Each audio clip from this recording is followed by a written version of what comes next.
마태복음 5장 너희는 복이 있다. 예수께서 자신의 사역으로 인해 큰 무리가 몰려드는 것을 보시고 산에 올라가셨다. 예수께 배우고 그분께 인생을 건 사람들도 함께 올라갔다. 조용한 곳에 이르자 예수께서 자리에 앉으셔서 산행에 함께한 사람들을 가르치셨다. 예수께서 하신 말씀은 이렇다. 벼랑 끝에 서 있는 너희는 복이 있다. 너희가 작아질수록 하나님과 그분의 다스림은 커진다. 가장 소중한 것을 잃었다고 느끼는 너희는 복이 있다.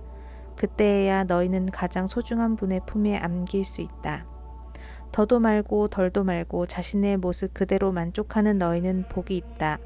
그때 너희는 돈으로 살 수 없는 모든 것의 당당한 주인이 된다. 하나님께 입맛이 당기는 너희는 복이 있다. 그분은 너희 평생에 맛볼 최고의 음식이요 음료다. 남을 돌보는 너희는 복이 있다. 그렇게 정성 들여 돌보는 순간에 너희도 돌봄을 받는다. 내면 세계, 곧 마음과 생각이 올바른 너희는 복이 있다. 그때에야 너희는 바깥 세상에서 하나님을 볼 수 있다. 경쟁하거나 다투는 대신에 협력하는 모습을 보여주는 너희는 복이 있다. 그때 너희는 진정 자신이 누구이며 하나님의 집에서 자신의 자리가 어딘지를 알게 된다. 하나님께 헌신했기 때문에 박해를 받는 너희는 복이 있다. 그 박해로 인해 너희는 하나님 나라에 더 깊이 들어가게 된다. 그뿐 아니다. 사람들이 내 평판을 떨어뜨리려고 너희를 깔보거나 내쫓거나 너희에 대해 거짓을 말할 때마다 너희는 복을 받은 줄로 알아라. 그들이 그렇게 하는 이유는 진리가 너무 가까이 있어서 그들이 불편을 느끼기 때문이다. 그런 일이 일어날 때 너희는 기뻐해도 좋다. 아예 만세를 불러도 좋다. 그들은 싫어하겠지만 나는 좋아하니 말이다. 온 천국이 박수를 보낼 것이다. 또한 너희만 그런 일을 당하는 것이 아님을 알아라. 내 예언자와 증인들은 언제나 그런 고생을 했다. 소금과 빛. 너희가 여기 있는 이유를 말해주겠다. 너희는 소금을 쳐서 이 땅의 하나님 맛을 드러내라고 여기 있는 것이다. 너희가 짠맛을 잃으면 사람들이 어떻게 경건의 맛을 알겠느냐. 너희가 쓸모 없어지면 결국 쓰레기통에 버려질 것이다. 이렇게 말할 수도 있다. 너희는 빛이 되어 세상에 하나님의 빛깔을 드러내라고 여기 있는 것이다. 하나님은 감추어둘 비밀이 아니다. 우리는 이 비밀을 훤히 드러낼 것이다. 산 위에 있는 도시만큼 훤히 드러낼 것이다. 내가 너희에게 등불을 들고 있게 한다면 설마 너희는 내가 너희를 통 속에 숨겨두리라고 생각하지 않을 것이다. 나는 너희를 단 위에 둘 것이다. 내가 너희를 언덕 위에 등불 놓는 단 위에 두었으니 빛을 비추어라. 너희에게 오는 손님을 기쁘게 맞아들여라. 후하게 베풀며 살아라. 너희가 다른 사람에게 마음을 열면 그들도 너희에게 자극을 받아 하나님께, 하늘에 계신 자비로우신 아버지께 마음을 열게 될 것이다. 하나님 율법의 완성. 내가 하나님의 율법이든 예언자든 성경을 폐지하러 왔다고 생각하지 마라. 내가 온 것은 폐지하려는 것이 아니라 오히려 완성하려는 것이다. 나는 그 모든 것을 거대한 하나의 파노라마 속에 아우를 것이다. 하나님의 율법은 하늘의 별과 너희가 발을 딛고 있는 땅보다 더 현실적이며 영속적이다. 별들이 다 불타버리고 땅이 닳아 없어진 뒤에도 하나님의 율법은 살아서 역사할 것이다.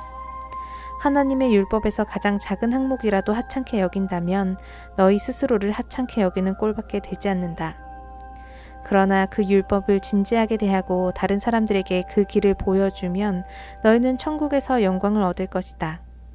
옳게 사는 문제에서 너희가 바리새인들보다 훨씬 낫지 않으면 천국에 들어갈 생각은 아예 하지 말아야 한다. 말이 사람을 죽인다.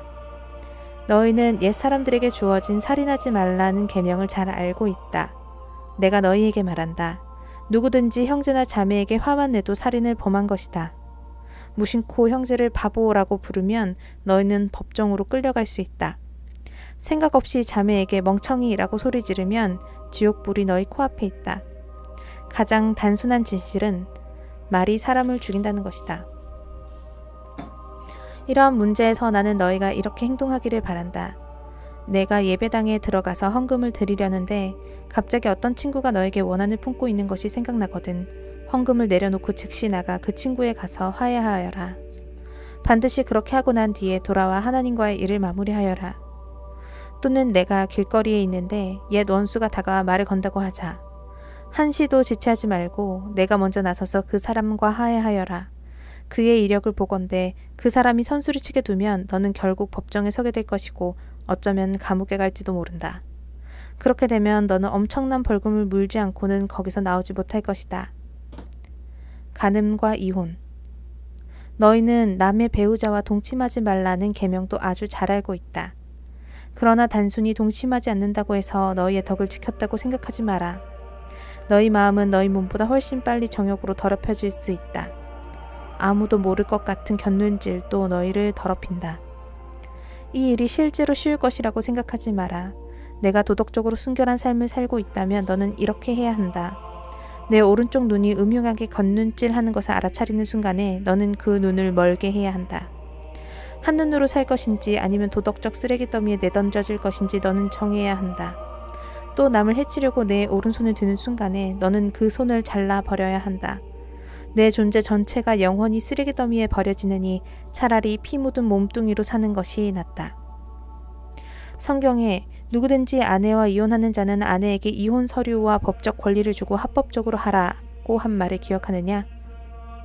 너희 중에는 이 규정을 자신의 이기심과 변덕스러운 마음을 포장하는 구실로 이용하거나 합법적이라는 이유만으로 옳은 척하는 사람이 너무 많다. 제발 가식은 그만두어라. 아내와 이혼하면 너희는 아내를 간음하게 만든 책임이 있다. 아내가 문란한 성생활로 이미 그렇게 되지 않은 이상 말이다. 또 그렇게 이혼한 여인과 결혼하면 너희도 자동으로 간음하는 자가 된다. 법을 구실 삼아 도덕적 타락을 미화할 수 없다. 마음에 없는 말을 하지 마라. 그리고 마음에 없는 말은 아예 하지 마라. 이 권고는 우리 전통에 깊숙이 박혀있다.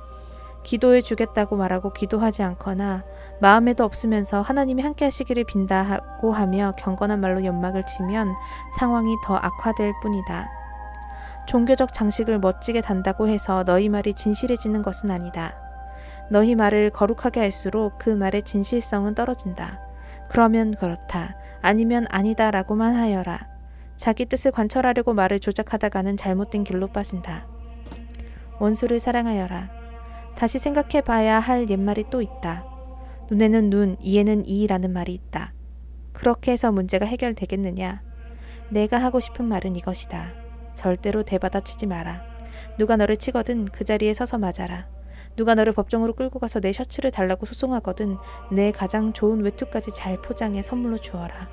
그리고 누가 너를 억울하게 이용하거든 종의 삶을 연습하는 기회로 삼아라. 똑같이 갚아주는 것은 이제 그만하여라. 너그럽게 살아라. 너희는 옛 율법에 기록된 친구를 사랑하라는 말과 기록에는 없지만 원수를 미워하라는 말을 잘 알고 있다. 나는 거기에 이의를 제기한다. 나는 너희에게 원수를 사랑하라고 말하겠다. 원수가 어떻게 하든지 너희는 최선의 모습을 보여라. 누가 너희를 힘들게 하거든 그 사람을 위해 기도하여라. 그러면 너희는 너희의 참된 자아, 하나님이 만드신 자아를 찾게 될 것이다. 하나님도 그렇게 하신다. 그분은 착한 사람이든 악한 사람이든 친절한 사람이든 비열한 사람이든 상관없이 모두에게 가장 좋은 것, 해의 온기와 비의 양분을 주신다. 너희가 사랑할 만한 사람만 사랑하는 것이 고작이라면 상급을 바랄 수 있겠느냐? 그것은 누구나 하는 일이다. 너희가 만일 너희에게 인사하는 사람에게만 겨우 인사한다면 상급을 바랄 수 있겠느냐? 그것은 죄인도 흔히 하는 일이다. 한마디로 내 말은 성숙한 사람이 되라는 것이다. 너희는 천국 백성이다. 그러니 천국 백성답게 살아라. 하나님이 주신 너희 신분에 합당하게 살아라. 하나님께서 너희에게 하시는 것처럼 너희도 다른 사람들을 대할 때 너그럽고 인자하게 살아라.